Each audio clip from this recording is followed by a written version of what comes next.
Want to arm wrestle? No. Those never end good. No. No, Not for me. It's who's going to get the spiral fracture first? Yeah, there's a guy in the NHL. Was it Tutu? I think it was Jordan Tutu. It was like actually a really good, like technically proficient arm wrestler, and he broke 2 people's arms in bars. They were just like up his tree, like, "Come on, man, you want to arm wrestle? You want to arm wrestle?" Because he's like a stocky guy. So you know Lou Joseph? Do you know Canadian bodybuilder Lou Joseph? I think he's from Windsor. I do. So he spiral fractured. Did he? Arm wrestling. You know, Victor Martinez also spiral fractured. People really don't respect the art of arm wrestling. They just think it's purely a brute. Like, I know my rotator cuff would be like out in outer space if I did that shit. I would never. I think that's the framing of this podcast, arm wrestling. Arm wrestling. Are we rolling? Oh, yeah. Oh, well, there you go. Here we are again.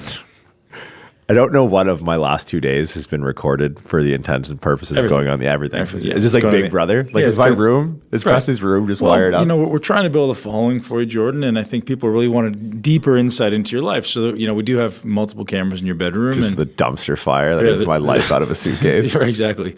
The bathroom cam is rolling as well, and you know the ladies have been liking that. We'll be getting some like major likes on the shower cam. I'd be worried. I'd be a little offended if that was right.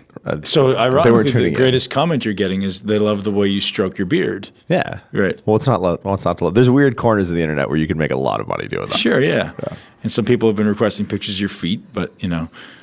Socks are on, man. Right. You're gonna pay for this shit. I'll leave my Venmo link in bio. All right, check it out. That's an industry. So, special announcement, ladies and gentlemen: the Ben and Jordan Comedy Show is coming to a theater near you, provided you're in Australia. Yeah, right. We'd probably be better off talking about applied biomechanics and building muscle and strength.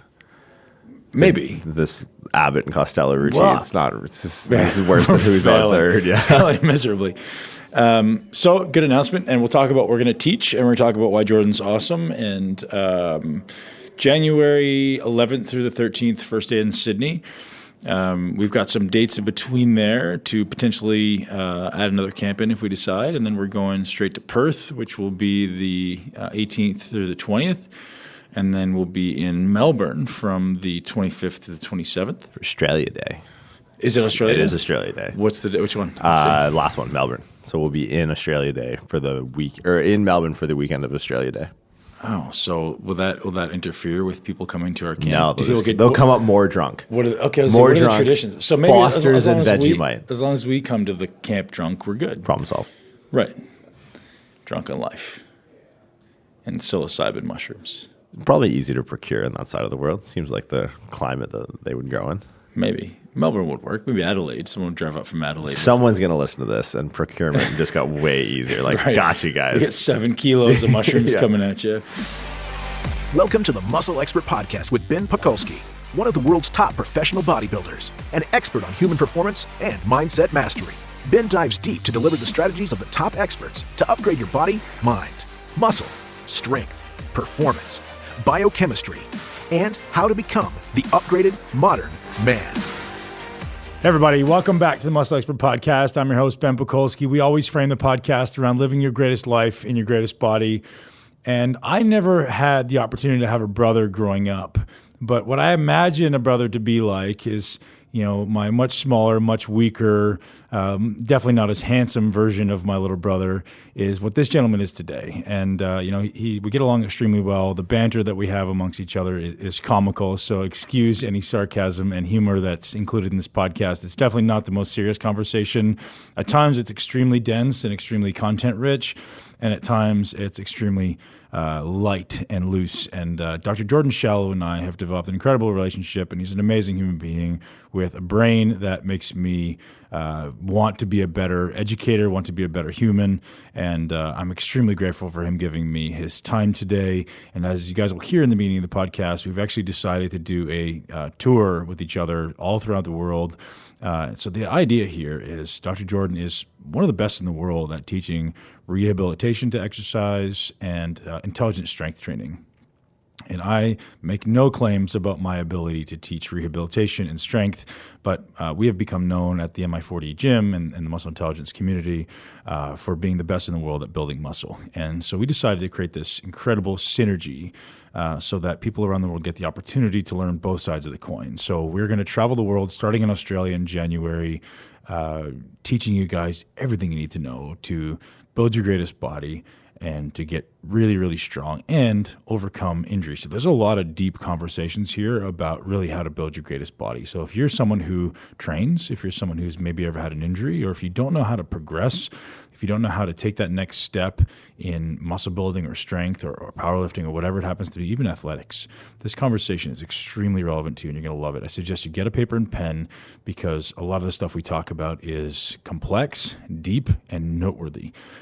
So Dr. Jordan Shallow and I sit down and talk about everything that comes to mind when it comes to what you need to do to take the first steps toward building your greatest body. And I hope you guys absolutely love this show.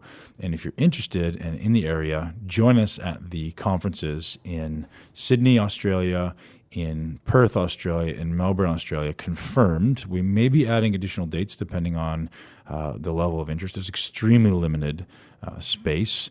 So if you guys are interested, hop on this now. Head over to musclecamps.com and you can register, pick your city and register. We may be adding more dates. We're certainly going to be looking at South America, Europe, Canada in the coming months in the first half of 2019. So hopefully you guys enjoy the show and give a huge shout out and welcome to Dr. Jordan Shallow on Instagram because he's an awesome human. I look forward to teaching with him. Enjoy.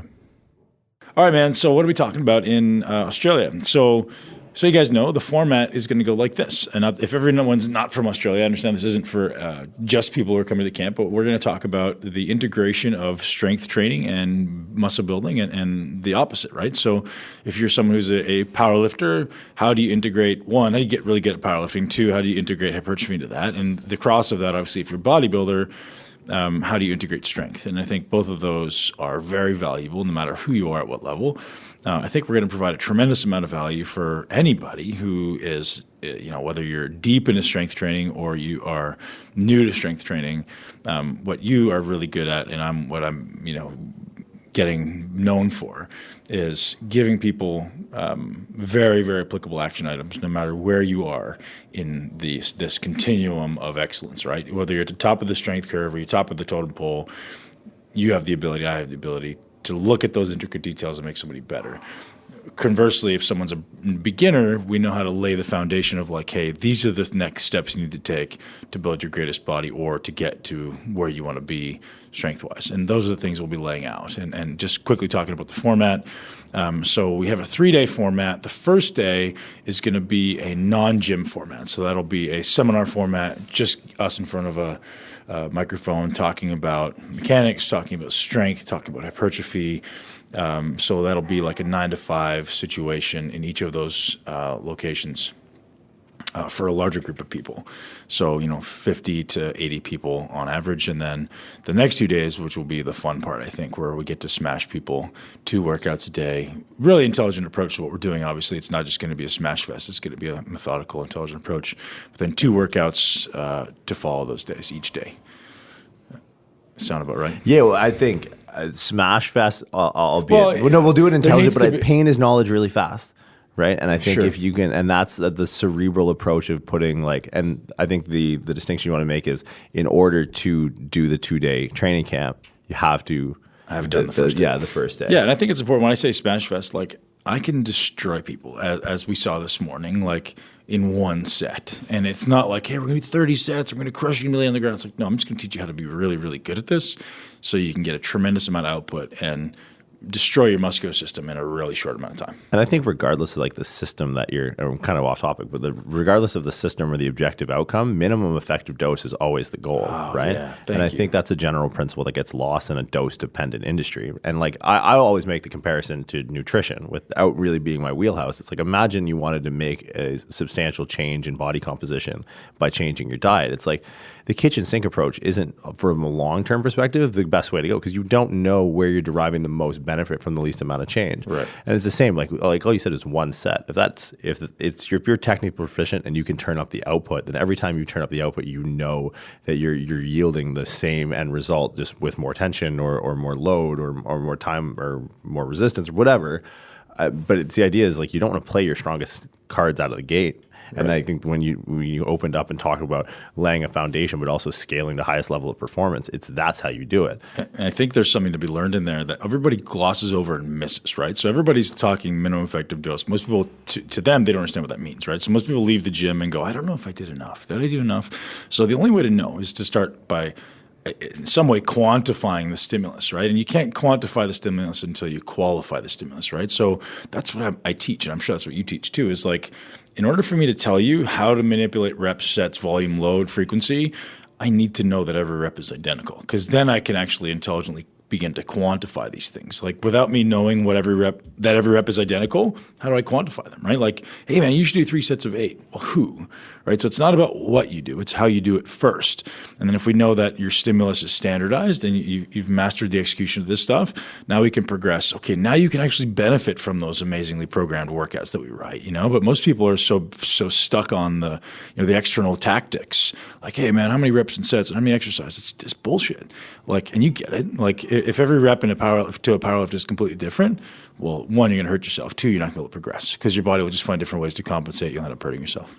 Yeah, I just think that you're chasing a moving target if you don't have execution. Right. But the thing is, too, there's such a push lately for like exercise programming because execution is hard to scale on the internet. That's why we're getting on a plane and flying for 18 hours to make sure that the 16 people that decide to train with us over 2 days, that they'll have the principle, but they'll also have the principle application, right? That's where I think a lot of people lose maybe either credibility or notoriety, is they're really only good at one or the other. Right. They can, for whatever reason, execute and adapt like in the gym without any principles behind it, or they're all principles and no application. So they're all show, no go. Absolutely. Where it's like when the rubber hits the road, it's like you got to be able to understand the principles and then apply them, right? That's the only reason I've been able to set myself apart. And I say this all the time. Like my blessing and my curse of life was that I sucked at bodybuilding and I made myself great. And that's, an egocentric statement. But the reality was I worked hard and I suffered and I knew how far I could push the line and how far I had pushed the line, and I knew when I stepped over. And therefore, that makes me a great coach, right? It's just, like you said, there's so many people who have way better practical knowledge than me. And there's probably people out there who are better, but there's certainly people who are better bodybuilders. But there's nobody, or at least very few people, who have done the integration of like pushing their body and mind past where everyone else has ever gone, as well as integrating a relative accumulation of great information. I think a lot of it comes down to empathy for me, where it's because it depends on their buy-in. Like some people are very academically triggered where they want the footnote citations. Sure. And other people are very like visually stimulated that they want the 20-inch arms or the 34-inch quads, right? You can have both. Yeah, you can have both. To put it in. And I think regardless of what path they're choosing. What are your arms now, like 17? What's that? What are your arms now, like 17? 17? Get out of here. Come on. Not yet? That's adorable. All right, we'll see. We're going to have like a pose down. You stopped eating peanut butter a month ago, but he thinks he's going to get it in good enough shape. Toast. I took the peanut butter out. It's game over. No, but I think like having empathy in people, like from the strength standpoint. I don't have have that gene. Empathy. Right. That's why you have me. Right. That's why I'm coming with you, because you're a sociopath. Jordan, go deal with these people. I have no empathy. But I think like being able to say, like, it's one thing to say to someone like, oh, I know based off of research that this is what you should do. Right. But it's another thing to look someone in the eye and goes, yo, I've been there. Like, I know what it's like. Like, it's hard to go from 400 to 500 pound squat. It's harder to go from a 600 to a 700 pound squat. For sure. But it's for me, it's like the Roger Bannister effect of like Roger Bannister was the first guy to break a 4-minute mile, and the next weekend 4 guys broke a 4-minute mile. Right. It's breaking down psychological barriers and giving people permission to make the progress that they want. Right. So I think that's a big part of like what we bring to the table, and then also like different viewpoints. Like we'll argue. Yeah. Like we'll argue based off the lens that we're looking through. And I'm always right. But no, honestly, no. But I think that's true. Like, offering like views on a spectrum allows people to quantify great gradations within that spectrum. Right. That's why I have so much respect for you is having tactics and skills is important, but knowing context is or supersedes everything. Like, well, who, right? Because like you have people, and we talk about this all the time, people who attack other people on the internet and people who think this specific way is the right way to do it. But context is everything. And you have this incredible skill set and this incredible ability to look at somebody and literally reverse engineer your way into, well, where are they coming from? Where do they want to go? And what's the next most intelligent, logical step to benefit from that minimum effective dose? I think a lot of it comes down, like, people don't have a foothold in principle, right? Like, there's umbrella principles that we both abide by. So here's how, like, if I were to outline what you're going to get when you sit in on this, is I look at anything that's complex exists in threes. Right? Our body or our world is like dualistic because we make it that way. Because we have so much input that our body just has to sometimes it has to put a square peg in a round hole. Because it just has to compartmentalize and put it in our brain. Like hot and cold are not necessarily opposite. Cold is the absence of energy. It's not a thing by itself, right? So, but we make it a nice spectrum so people can understand that. Anything that's complex, like look at the solar system. You have like sun, star, planet, or like this proton, neutron, electron, or branches of government. Why does our body only exist in like big and strong, right? Where we both like come from. So I look at like a three overlapping Venn diagram where we have like coordination and let's call coordination stability, let's call integration strength, and let's call isolation hypertrophy. You own hypertrophy. I own strength. But we both respect this third pillar. Because it's so important. But even on that third pillar, we look at it differently, right? Sure. Bodybuilders will come from it from an external stimulus of stability. That stability coming from an apparatus, a machine, being able to both, right? And two, from the other side, I look at external. Like I wear a belt when I squat. Sure. Ooh, that's external stability. I wear knee sleeves when I squat. That's external stability. So let's talk about that, because that may be the piece that I teach most to people because they don't get it, right? Sure. So the logical progression that I build into everyone's program is there has to be a skill acquisition phase, which obviously if you're trying to learn to squat or bench or dead, there's a skill component. But people overlook the fact that in every exercise in the world, there's a skill component. Like skill in bodybuilding is number one. If you don't have the skill, what happens after that doesn't matter. So you build in skill, and then we go, okay, what's the next most important thing? And nobody just thinks it's stability. It's absolutely stability. If I lack stability, my body can't contract muscle. My body can't maximally stimulate hypertrophy. So let's not gloss over that, because I'd like to dive in that, which we obviously will in these camps. But looking at internal versus external stability. So internal stability being things that I create in my body, external being things I create externally. It could be a bench, a machine, a belt, like you say, or really any type of external stability. And how those factors tie in to performance, right? So there's things that people say, well, if I'm stabilizing externally, it may not be functional. Whereas if I'm stabilizing internally, is it or is it not functional, right?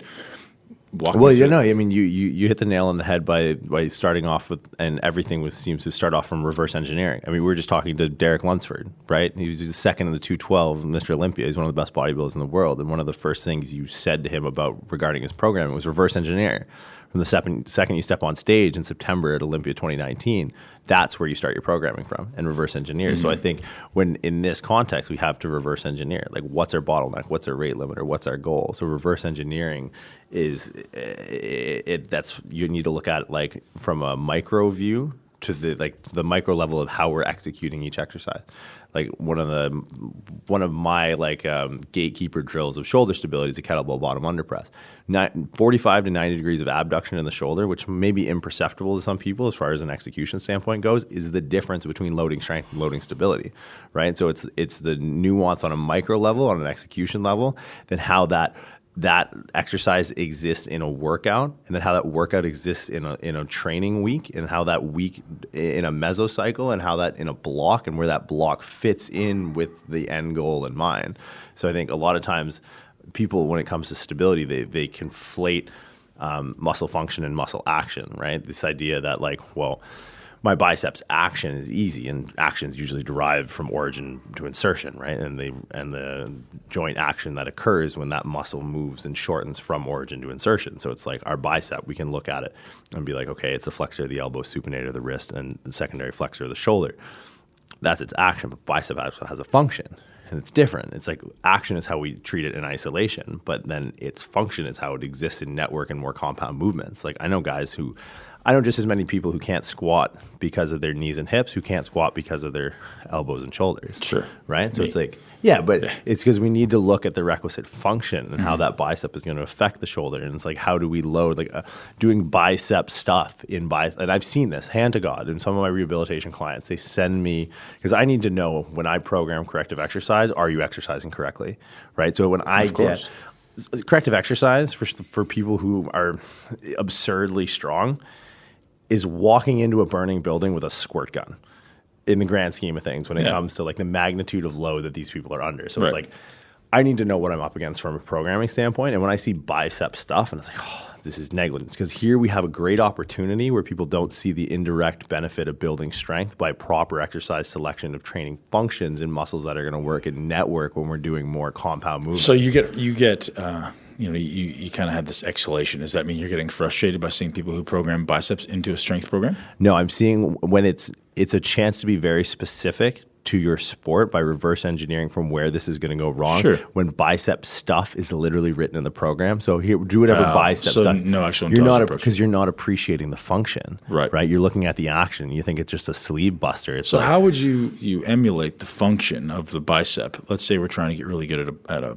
bench press, or I'm trying to get really good at a deadlift, which may or may not be relevant, but how do you incorporate function into that? I think specifically. Yeah, I mean the deadlift's actually a great example because when I look at where the deadlift goes wrong, it's always on that first pull, right? A supinated grip on the bicep, that thing rolls up, retracts. Is that due to lack of external rotation of the shoulder? Yeah, because you're expressing your wrist is going to be supinated. It's how it got there that makes the difference. Exactly. So if you're creating rotation at a hinge, then it's the tricep is a moot point because the tricep just attaches onto the ulna. The ulna is it's the radius that moves, right? So to open up the wrist, bicep supinates rather than expressing external rotation or the supination being an expression of external rotation. So in reality, it has nothing to do with the bicep. I mean, bicep is just happens to be but the weakest. But don't even like if you're going to have elbow pain when you bench or elbow pain when you squat or your elbows are going to ache when you deadlift. It's like, don't even look at it like bicep training. Look at it like joint training, like training resiliency in that joint. Like get strong at every aspect of the range. It's the same with bodybuilding, man. Like if there's a weakness somewhere, that's where injuries happen. Yeah. Well, because to me, and here's another like fundamental principle. Like these are overarching things that when we look at these three overlapping Venn diagrams, you just put your highest virtue in the middle. Is your highest virtue being like jacked as hell? Is your highest virtue being strong as hell? Because there's going to be a superimposition somewhere, right? Like if you look now at the top bodybuilders and you look now at the top powerlifters, dude, you got guys like 9 weeks out of a meet or 2 weeks out from a meet, squatting 900 pounds, stepping on a national stage. Obviously, they're not like Olympia ready, but that dissonance between like body composition and aesthetics and powerlifting and hypertrophy is starting to blend. Mm-hmm. And two is the strength levels between top end bodybuilders and powerlifters. Like they're starting to meet in the middle because both of them are respecting the benefit of progressing to a certain extent, call it minimum effective dose of that other complementary piece, right? So it's you put on muscle cross-sectional area, you'll be able to have more force output. You put on more strength systemically, you'll be able to generate more force production when you're creating mechanical tension to drive metabolic stress to build hypertrophy. As a powerlifter, what percentage of the overlap of Venn diagram do you advocate for yourself? Or obviously that's a very it's an impossible question to answer for everybody, but how do you integrate that? So I guess my own personal answer would be a lot more than most.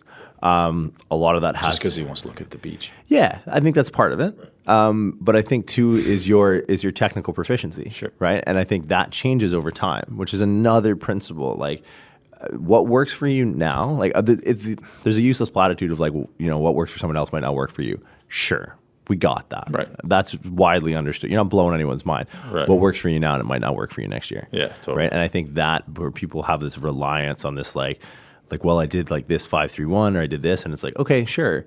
Like daily undulated periodization, high frequency and building skill adaptation and strength movements is good until you're too strong and it's not. And then it's not. So I love that you said that last sentence there, until you're too strong, because that's what people disregard is, as you say, like what's changed over the last 12 months that changes the way my body's interpreting the stimulus. Like if you get really strong, you can't do things as often. Like, so what I'm getting at is I'd like for you to start deconstructing the thought process behind what percentage or what integration you have of hypertrophy and strength. So if there's a listener out there saying, hey man, I really want to be a powerlifter, but I also want to be jacked and look awesome. What variables do you look at? And we could just walk through down those paths of like, what are we looking at? And how do we know, like, hey, if you're really strong at this, if you think you have really great neurological efficiency, maybe you need less volume kind of stuff.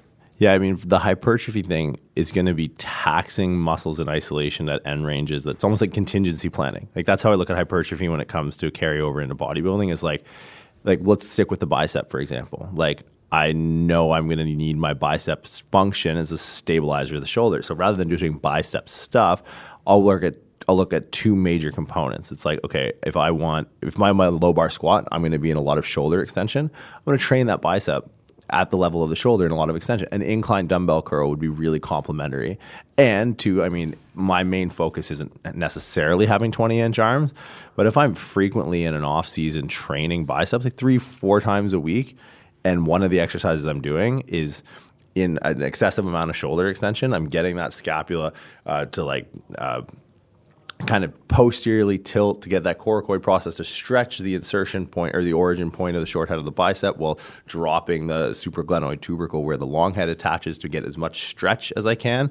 Then I sort of recalibrate what a lengthened position is. So it's like, and then when I go into my low bar squat, I have resiliency of both joints at the elbow and the shoulder in that relative position in isolation. There's so much to unpack there for the listener, right? Which is why like coming to one of our seminars or camps would be vital, because most people are going to go, oh, well, the further I can extend my shoulder, the better. I'm like, oh, you're like, oh, no, because that's predisposing you to even worse situations. Because then you're looking at uncontrolled ranges, you're looking at joint laxity, you're looking at potentially creating trauma, inflammation, and muscle damage that's exceeding what your body is able to recover from. And I think again, what we outline is principles first, right? And then it's because one of the main principles is minimum effective dose, right? So it's like I'm not saying go on a 45-degree incline chair. I'm saying go on a 60.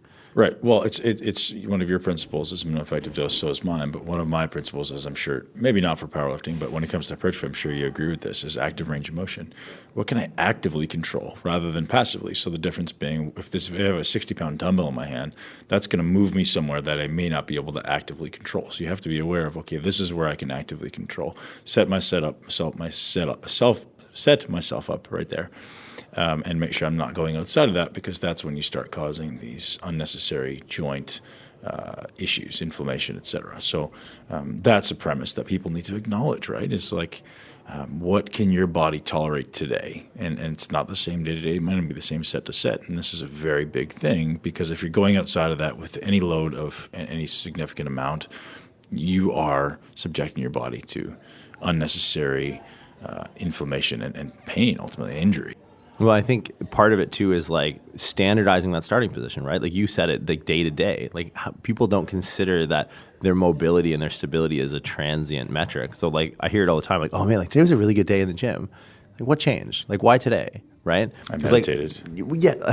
But neurological preparedness exists on a spectrum that we don't really respect, right? Like, I travel. Sure. I travel a lot, and you travel a lot, and it's like, but I can get into the gym, and like I do this pre-workout, like that's a big part of my integration of mobility, stability, in order to be, like mobility gets you prepared to elicit a very strong and effective stimulus of stability. Stability allows you to elicit a very strong stimulus of strength. Right? So you need that order of operation. So that's something I do before a workout. That's something you do before every set. Right? You can see, like, and it's funny you mentioned like meditation, because like you do that before every set. Like people that come train with you will realize, like, is he okay? Like, is he asleep? What's he doing? I'm like, give it 2 more seconds. Yeah. Wait for it. And then he's just like, you see the green eyes come out and you're like, oh fuck, this is gonna be crazy. But it's understanding like that neurological preparedness, if we can start standardizing that, just as like with execution of a single lift exists on, like, we want to make sure this is reproducible. It's like, well, we want to make sure that like our state of readiness, like our balance between parasympathetic and sympathetic state of readiness going into a training session or a set or every rep is standardized too. Otherwise you're chasing a moving target, right? And people will I get accused of being overcomplicated. It's like, no, this is the level of detail that you need, right? Because that's the thing. It's like you said, you sucked at bodybuilding. It's like the reason you don't suck at bodybuilding, and people laugh when you say that and go, yeah, fuck this guy. You know what I mean? Like, look at this asshole with like 34-inch quads and 18-inch calves. How can he say he sucks at bodybuilding? Because he's had to go this far down the fucking mine shaft to find these answers. Yeah. Hey guys, I interrupt this podcast to bring you a message from our sponsor, Bioptimizers. And here's why I love Bioptimizers. And this is not a sales gimmick. This is a reality. If you're someone who eats a lot of protein and wants to build muscle, it's not about how much you eat, it's how well you digest that food. And adding something in to assist in the breakdown of protein, especially meat, is so much more valuable than you realize. So you can eat an 8-ounce steak or an 8-ounce chicken breast and presume that it's all turning into muscle, or presume that your body's going to synthesize protein. But when you try adding in a enzyme that helps to break down the protein, it's a whole new level of absorption. And you literally feel this stuff, especially people that start to age, 35 plus. Your digestion is absolutely impaired. You don't make as much hydrochloric acid. You don't make as many enzymes.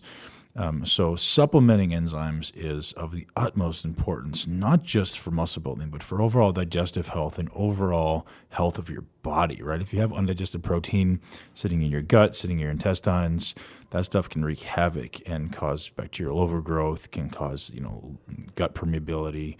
There's a huge issue there. So I highly suggest you guys try this, especially if you're looking to do either of those things, being optimize your body or build muscle. So if you guys head over to bioptimizers.com, you can also head to masszymes.com and get 15% off your next order with the code MuscleBen18, MuscleBen18, bioptimizers.com or Masszymes, and you guys can link to both of those in the show notes. I appreciate you, and enjoy the rest of the show. I love the autonomic conversation too, which I have a lot, right? Is talk about preparedness of the autonomic nervous system. Well, what does that look like, and how do you control that? For me, complete control of the autonomic nervous system is the ideal destination for any athlete. Like you say, like, it almost looks like I'm meditating between sets. I do that even more when I'm by myself. So obviously, when I'm with other people, I'm a little bit cautious of being social. I've noticed that because you do it more and more now as we train together more. Yeah, it's just like first time I was like, is he like, what's he doing? He's like sneaking off in the corner. Where the fuck is this guy? Okay, right. Now it's just like, all right, dude, I'm weird. Deal with it. This is happening. Yeah. And it's just that preparing of the control for me. It's like, can you consciously make your pupils dilate kind of thing, which you're like, oh, okay. So if I slow down my breath rate, if I calm down my mind, I can really come into a parasympathetic state. Conversely, if I really amp up my breath and really shorten up my breath cycle, I can really amp up my sympathetic nervous system. It's like you're taking a pre-workout or, a snort of ammonia kind of thing set. But I'm gonna make a distinction that I think is important, because depending on the execution, depending on your ability to be technically proficient, and here's the thing, it's like everything's a skill. Bicep curls are a skill. Like I could deconstruct a bicep curl 7 different ways. But what I think a lot of people miss in the early stages of training that carries on and makes a habit is they don't understand that when we talk about like parasympathetic, sympathetic, again, it's not dose dependent. It's about finding the balance based off of the sliding scale of output versus technical proficiency. Sure, man. It's like I'm technically proficient in my deadlift. So, man, I go to deep corners in the brain. Like I go to repressed memories. Like it's aggressive. It's highly sympathetically driven. When I'm squatting, less of like I squat really slow because I am recalibrating every inch of my eccentric load on my squat to stay in a strong position. But isn't that a fucking cool superpower, right? Like you don't want to be as amped up for a set of bicep curls as you do for a single rep on a squats, and like be able to access that. Yeah. I think is a superpower for any athlete. Well, I think a lot of it comes down to your ability, whether it's you're having someone help you identify or you have a very narrow dissonance between your actual execution and how well you think you're executing something. Like you mentioned bicep curl and squat. It's like obviously I'm going to turn way the fuck up more for a 750 squat or a 340 kg squat for my Australian friends. But the ability to do it, right, is not the same. Because you can do that because you've trained your nervous system to go there. Most people can't because their nervous system has never been to that amplitude. Yeah. So that skill skill of then training the nervous system is such an interesting thing, right? And then conversely, how high can I get it, and how quickly can I get it back down? Because if I stay there, you're fucked. And I think that's from being a competitive powerlifter. That's where a lot of advantages lie, because it's not about your first attempt squat. It's not about your third attempt squat. It's about your total, right? So I need to be able, like squat, maybe a little bit more methodical, a little bit more parasympathetic, a little bit more controlled than my deadlift. Still orders of magnitude more like a hyper arousal state than something like a bicep curl. 750 pounds on my back. You got to be in the fucking room, right? Sure. It's like I'm not listening to Enya in the warm-up room, right? But when I get to deadlifts, then it's Enya, man. Why you got to hate on Enya? Well, I'm just saying, like, it doesn't do it for me. If that does it for you, nothing. Trev, you got a clip you can play, an Enya clip? You can put that in. All right, it's gonna be Lord of the Rings soundtrack. Trust me. Right. But being able to, like you said, remove yourself from that, because your overarching capacity is neurological. Like, drive down the highway. Okay, don't do this. Imagine you're driving down the highway. You have the windows down. You're text messaging, and you have the radio playing. You know, that's so much input. There's only a certain capacity for us to deal with that sensory input. And you're trying to like eat at the same time. Now we have an output component too. Remove one of those things. Put your windows up, turn the music off, and then eat. It's like you've just decreased the overall amount of noise in there, in that system. So it's like being able to harness and channel that noise, because your capacity is between your ears. I mean, I have a ridiculous neuroses around that stuff, especially when I'm trying to be parasympathetic. Like when I'm eating, like I want my table cleared off. There's like no music on. Like, and it's the same thing in your training, right? So I just literally close my eyes. I'm like, how do I get rid of all this input? Well, just close your eyes. Do you need music in your ear? Well, I hope not. Or if you can, you got to be able to block out the music too. And if you need to get to that parasympathetic place where you're either coming down after a set, or you're very, very focused on what actually is happening in this movement, I don't think most people have the ability to go that deep into the chasm of focus.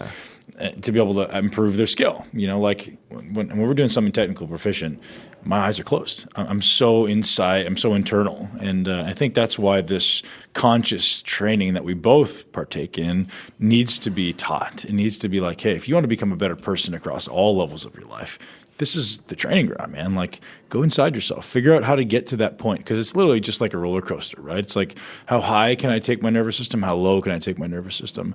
And that's a pretty awesome skill in life. And I think, I mean, you alluded to it earlier, like how quickly can you make those changes, right? I know when my deadlift would be my most aggressive.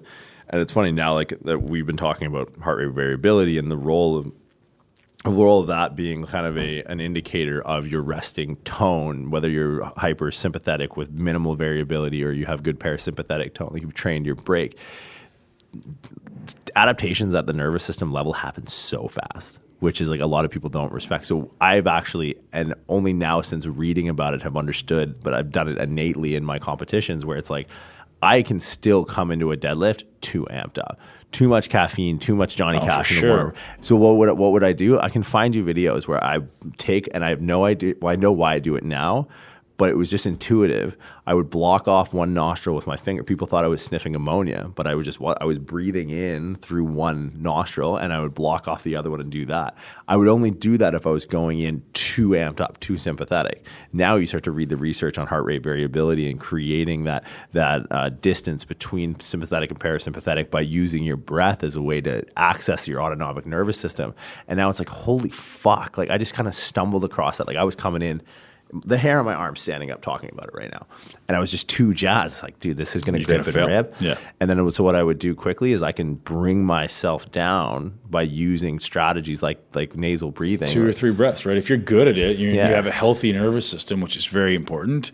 You can do that. You know, you're sleeping well, you're not overly stimulated. I actually train that, right? And this is an interesting thing for the listeners, is like, go do HIIT at the highest level you're capable of doing, and make sure you're 3 to 6 rounds deep, and then lay down on the ground and breathe with one nostril. Like, as soon as you're done, you want to train your parasympathetic nervous system, your ability to get parasympathetic fast. There's your gateway, right? Yeah. I don't know that it works, but that's what I'm doing to be able to control my breath and control my mind. How, like, you're in panic mode with your breathing, and you're like, okay, close your mouth, plug one nostril, and you're like, oh, how do I find control over this? And then all of a sudden, now my autonomic nervous system is extremely healthy. You notice my perceived exertion when we train is like I can go there on a set, but when I'm done, like I haven't broken a sweat and I'm like breathing normally. And most people are like, what the fuck? Did you work hard? I'm like, well, yeah, but now I've trained that.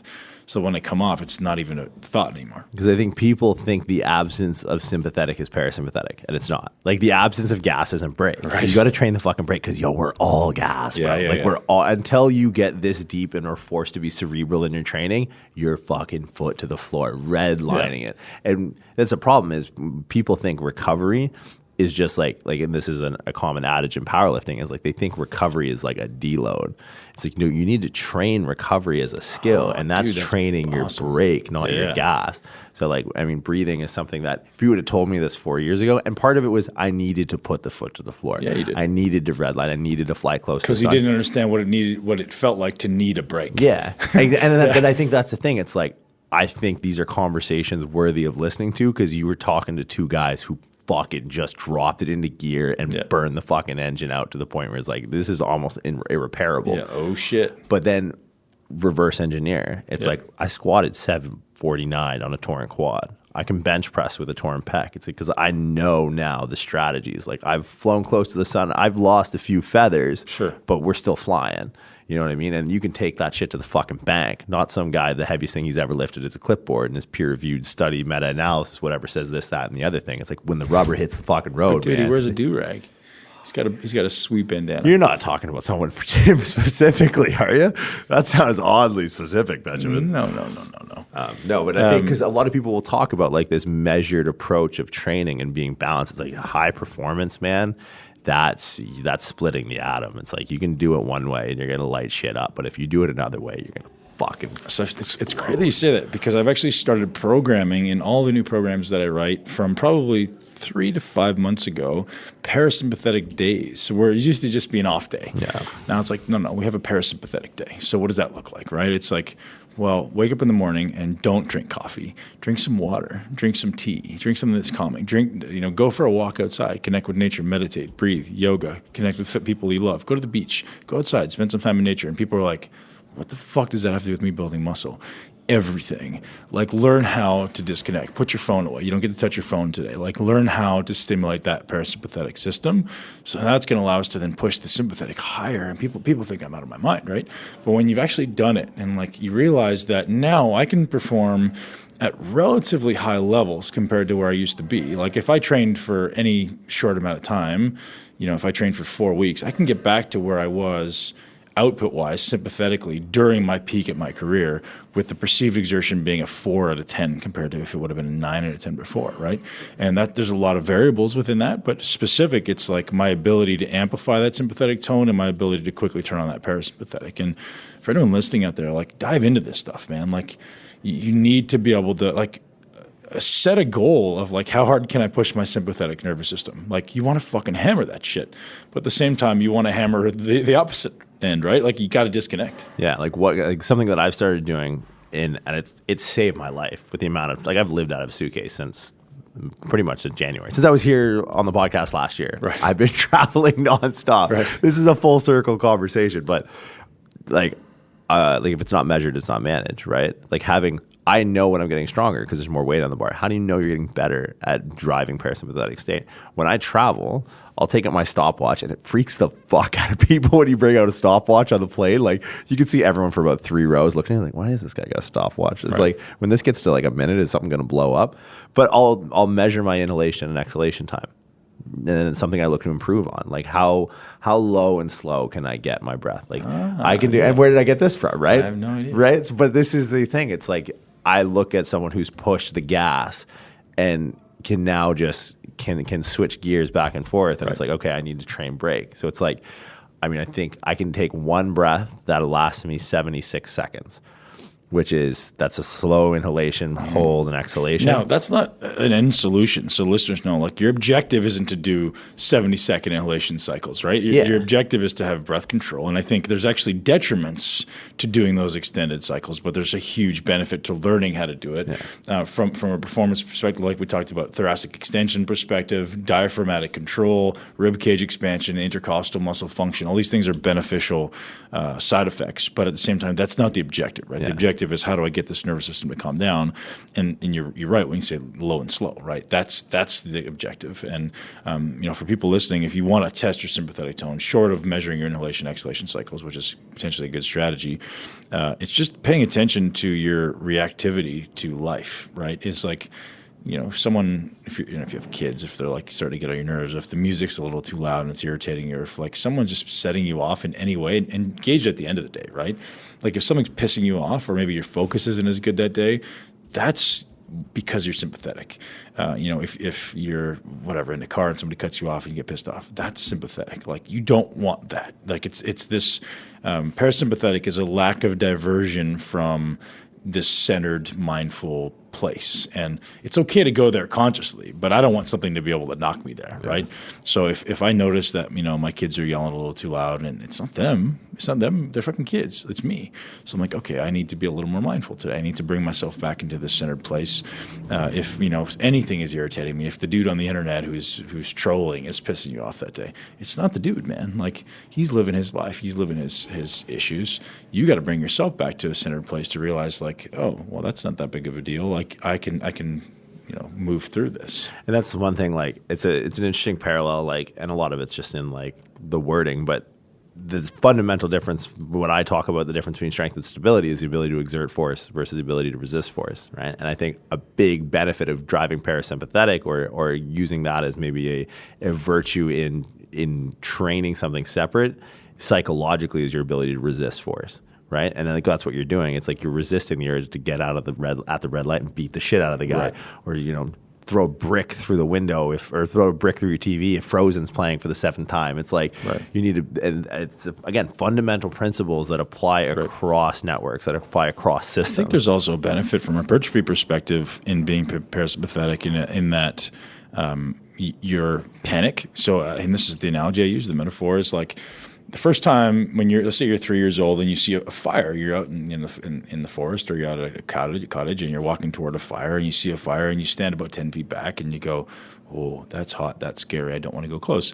Next day you go back, you go a little step further. Eventually, after a couple days, maybe a couple months, you can stand really close to the fire, realize, yes, it gets hot. Yes, it's a little uncomfortable, but I'm not going to get burned.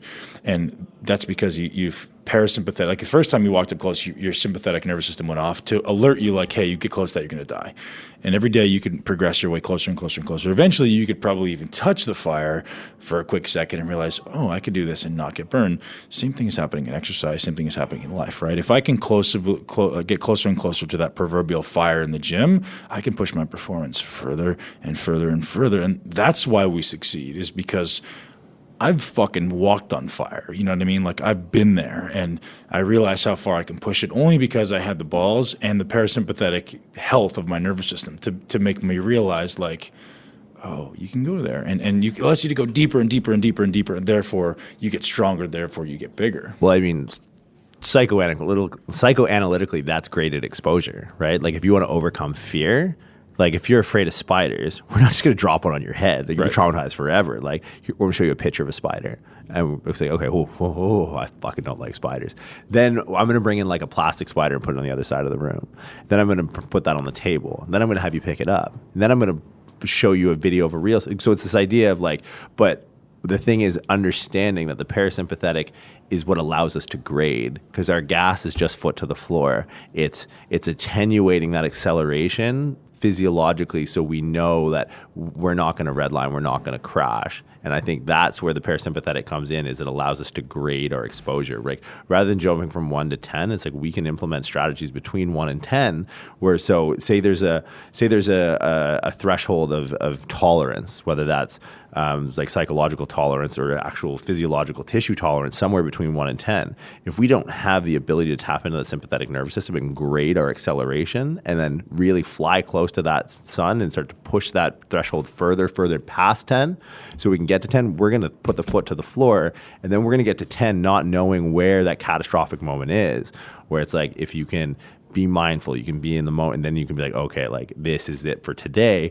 We've just pushed that push that grade and push that threshold higher. And a lot of that comes from our ability to check ourselves with our parasympathetic. Because if we just, and then we like beat our chest and our eyes turn, and then we just go for it, we don't know where our threshold is. And then what do we end up doing? It's like, well, all right, I'm going to start light and build up again. It's like, all right, the Grim Reaper is still waiting there for you, man. And it's fear of the unknown of where that value is. So it helps you find the cliff edge, and it's real comfortable with peeking over. And that's where you can forward your mail. It's not subjective, right? It's like I'm conscious. I'm very mindful of like that's where I can go. And then let's just toe the line a little bit. Let's see if we can go a little further, right? And I think, most people, you're absolutely right, miss that.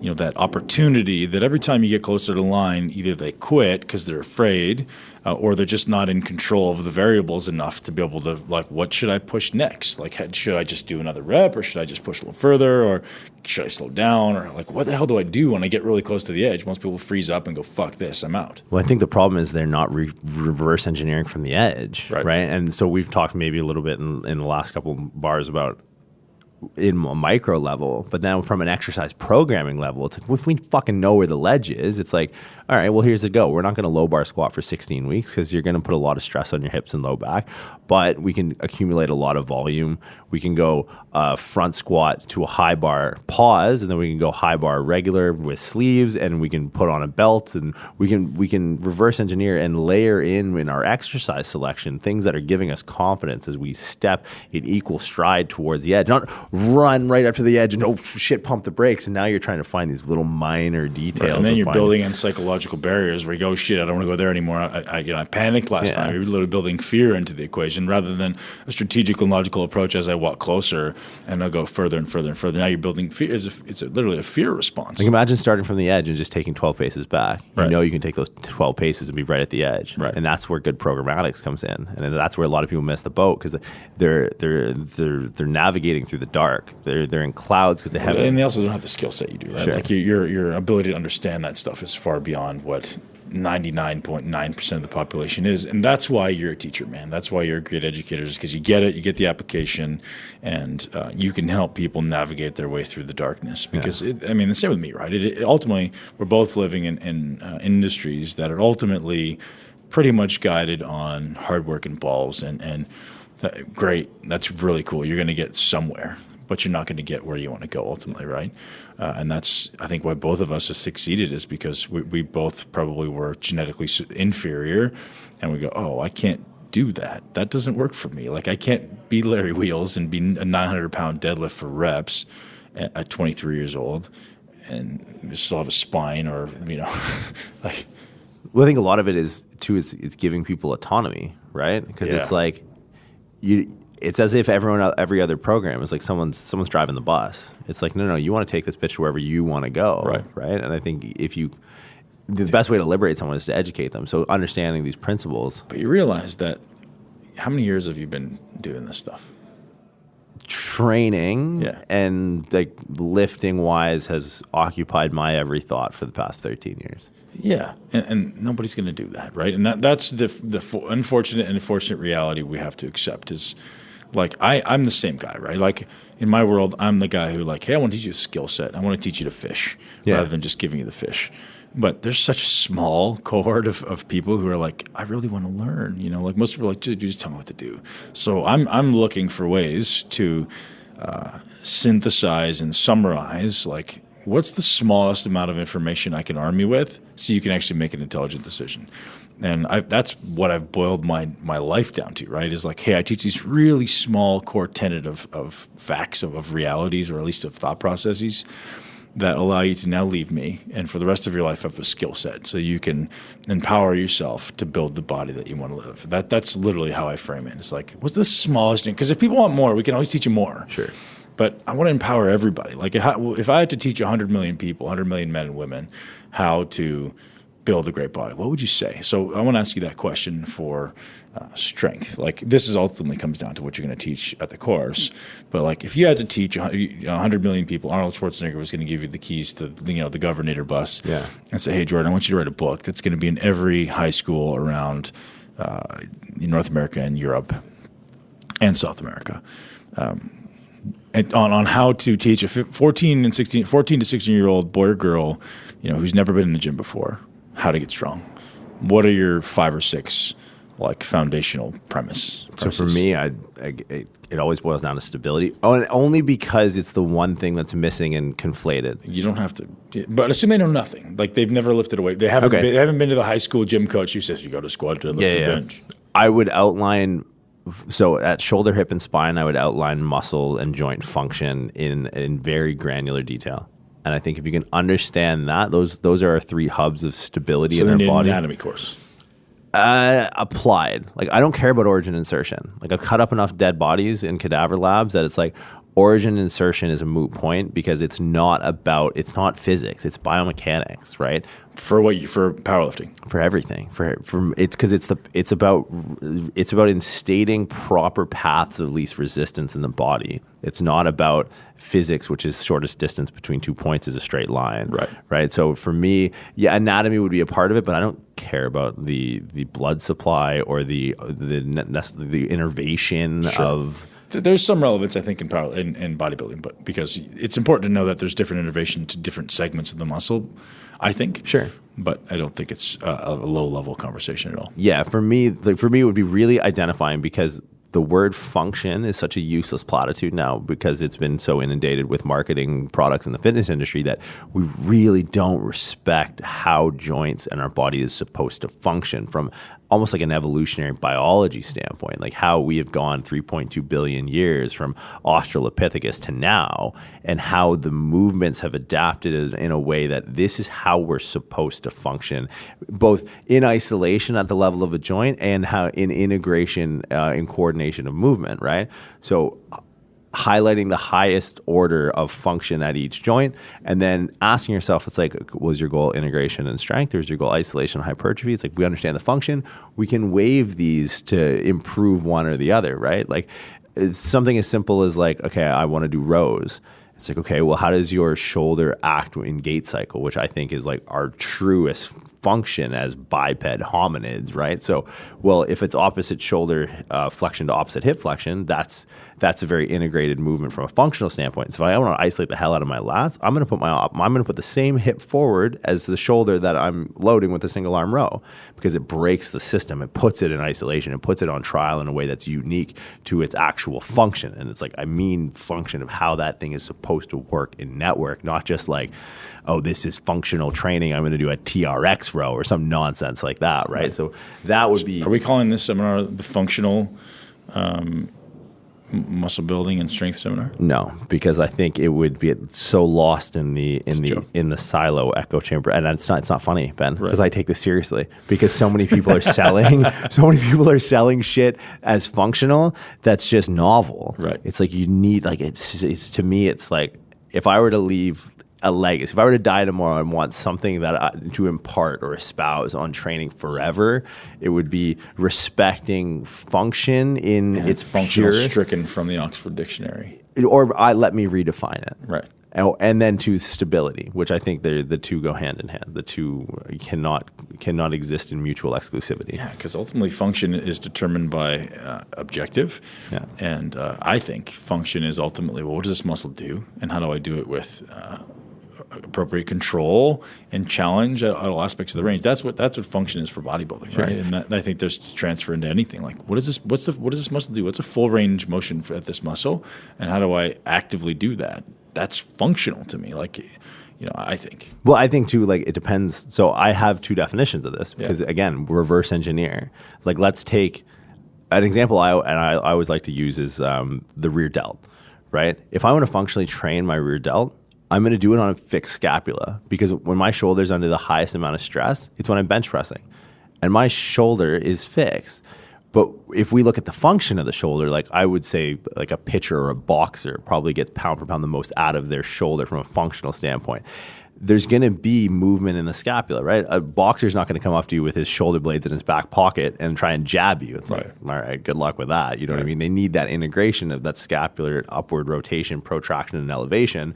But when I bench press, I hope I don't protract. I'm going to be fucked if my scap protracts on the bench. Right. So if I'm then trying to use my rear delt as a means of reinforcing external rotation at the end range of motion, buffer strength into the rotator cuff, infraspinatus teres minor, which are also external rotators, And I know that under that highest load, my scapula is not going to be moving. When I'm training that thing in isolation, I'm going to train it so my scapula is fixed. I'm not going to integrate scapular retraction into some global movement pattern if that when it's tested when the scap is fixed, right? So it is functional to train that 2/3 arc of that posterior abduction of the shoulder, that transverse extension of the shoulder, because when I'm testing it, that's the function that I'm utilizing it against. So that's just kind of like an example of, like, again, reverse engineer. How is that shoulder functioning when you're using it? Yeah, and I guess I don't know how much you've explained this, but my brain going into understanding what you're saying, there's a function involved in my outcome. So in this case, I want to get good at a bench press. Therefore, I should train the function of the rear delt in isolation with this scapula retracted. But then there's also just the function of the body, which is like you said, the pitcher or the boxer. So like I need to train both those things. Otherwise, because like I've run into this where like I'm so focused on the function of my objective, I neglect the function of the body. And so prime example, like doing a bench press, always retracted, always training that rear delt retracted. And also you neglect the function of the body, which is to allow this rear delt and rhomboids, scapular retractors to function as they should, or train them as they're meant to be functioned. And injuries happen. Like you get really good at one thing and you neglect the other one. You're like, oh shit, that doesn't feel so good anymore. That comes back to the three level Venn diagram, right? Where it's like, and we look, and that's where stability gets missed, right? They miss this principle of coordination, right? Because we have the integrated piece with strength, we have the isolated piece with hypertrophy, and it's like there's just kind of this repartee between both of those camps, whether it's like, okay, I'm going to do some for a few, or I'm going to do more for like I'm going to do high volume intensity waves. But it's like at some point, if we're not spinning this plate, man, and this thing starts to teeter, this whole fucking thing's coming down, right? So it's understanding that, okay, if I want to be Mr. Olympia, hypertrophy and isolation is going to be of my highest order. Strength is going to have to be there to continually drive that. But there's a third party. There's a third person at the table. It's like you got to make sure that has a minimum effective dose so that this thing can keep trending in the right direction, right? So, but the part is like stability, the integration, the function. Like so, the bench press is a classic example, right? Scapula is retracted. We never activate the serratus anterior in upward rotation. So it's like the rhomboid and the serratus are opposite muscle groups.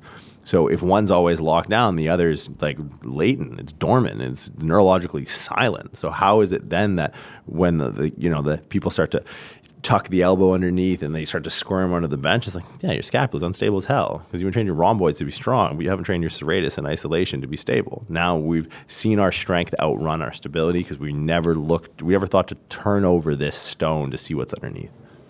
Brilliance. What are you going to be teaching? So we've got one full day where you're going to be standing on stage and entertaining people for the better part of 4 hours. I was going to get a tricycle and just ride around. Yeah, you do like a little Shriner's hat or something. Get a couple of cymbals and just I've bang actually them been working together. on my unicycle skills. So with those glasses, I believe you. Yeah, Lock, man. stock, and barrel. So what I think I'm going to be teaching from a principle application or a principle standpoint is going to be understanding the tenets of stability.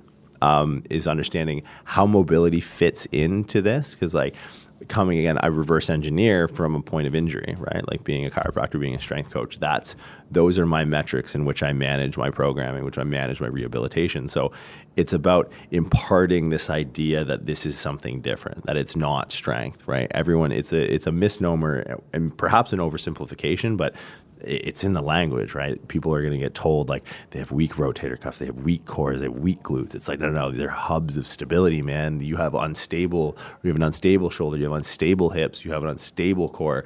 Then that changes our intervention. So a lot of the seminar is going to be about just getting the overarching principles down, understanding the difference between the two. And then when the rubber hits the road, when we're training, I'm going to look at a lot more of how do we integrate this? How do we find that minimum effective dose? And how do we not lose sight of the game? Right? Because this is where mobility and this whole network of people, especially, I'd hate to bring it up, but on social media, the game is hard. The game is to get big and strong and just fuck off scary. That's been the game since day one. It's a primal itch. Everyone in this hierarchy of needs in our life, that primal base level of survival, that doesn't get touched anymore, right? But when you go into the gym and you're spitting and snarling like that.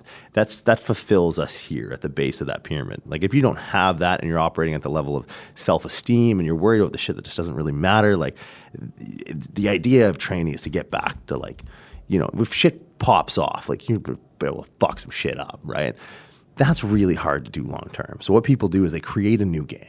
Like I'm gonna be super. Look at me. I'm balancing on a Bosu ball with a kettlebell on my head. It's like fuck you, man. That's not the game. You're good at an arbitrary pursuit to no end.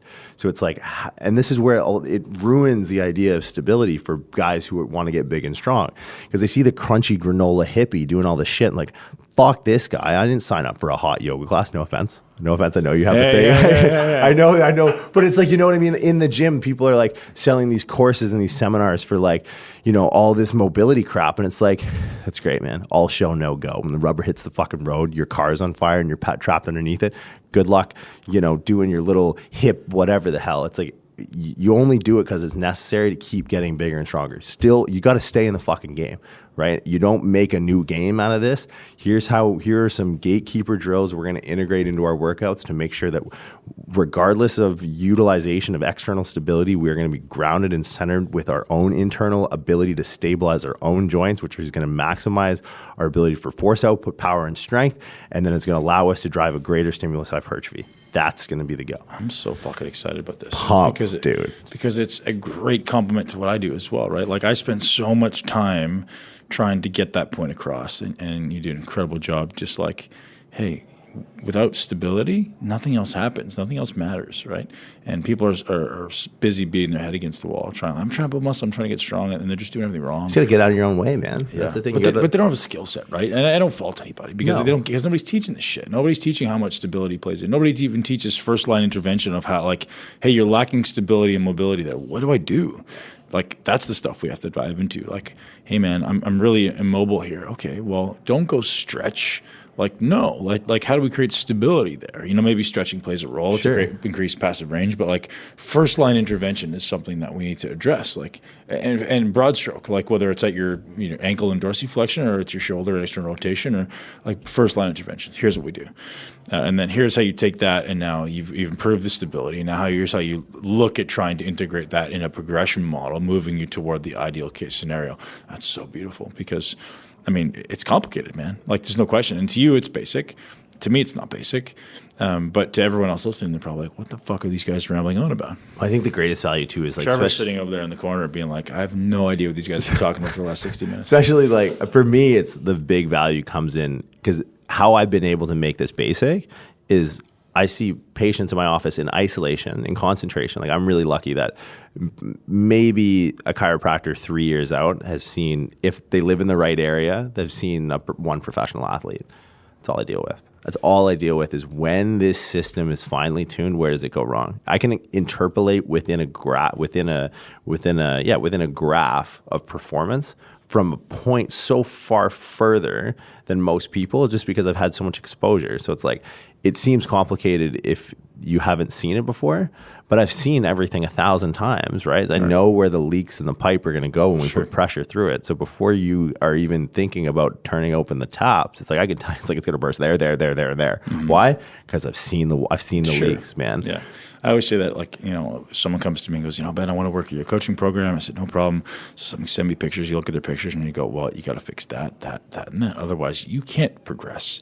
And then once you do that, and it takes a lot longer than people think in most cases, unless you're standing right there in front of us, but that's the gateway to progress. And so many people are afraid to go through that because it's not gusto. It's not like go for the hard work today, man. You got to crush it today. It's like, no, man, you got to do the shit that's ugly, that's fucking boring first, in order to earn the right to then do the ugly stuff, right? To do the stuff that's hard, because again, your body needs to learn how to move. Your body needs to learn to stabilize, like, fucking body weight and body movements first, like you do in the standing airplane thing, right? Or the bottom under press.